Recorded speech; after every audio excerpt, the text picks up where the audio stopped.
Mga boss, papakita ko lang sa inyo yung aking small solar setup. Bali, ang gamit kong battery dito ay S168 na 3.2 volts 60 Ah per cell.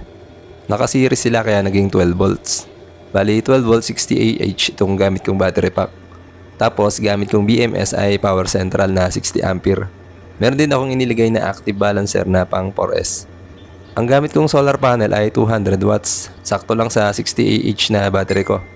Kaya niyang punuin sa maghapon yung battery, tapos only gamit pa ng TV at electric fan sa maghapon. Sa gabi naman ay 3 ceiling fan ang pinapagana niya. Tapos sa umaga hindi pa siya lobat. Sobrang kunat ng battery na to mga boss. Tapos ang inverter ko naman ang gamit ay Peyton na 1600 watts na pure sine wave. May mga inilagay din akong circuit breaker para sa solar panel, sa battery, inverter at para sa AC load.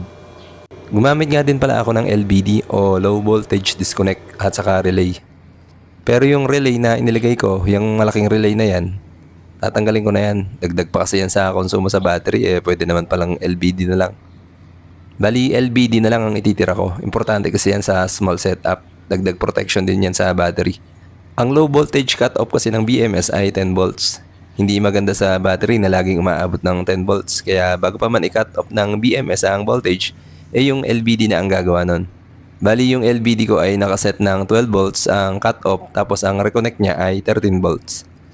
Ang gamit ko namang solar charge controller ay Elejoy na 600 watts.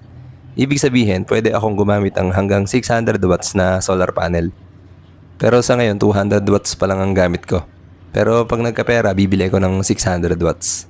Lalagyan ko nga rin pala ito ng ATS o Automatic Transfer Switch.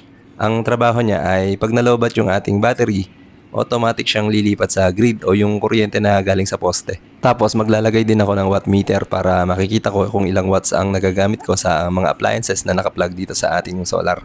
Bali, sa ngayon kasi nagagamit ko lang siya sa TV, electric fan at ceiling fan. Kaya din naman niya yung rice cooker na 500 watts na subukan ko na, pero kawawa yung battery. Ang bilis ng voltage drop.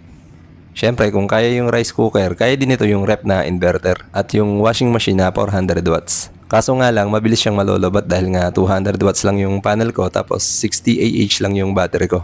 Maliit. Pero soon mga boss, mag-upgrade ako. O paano mga boss, hanggang dito na lang muna. Bale, pinakita ko lang naman yung small solar setup ko. Sa susunod na video, ipapakita ko kung paano paganahin yung LVD nang wala na yung relay na yan.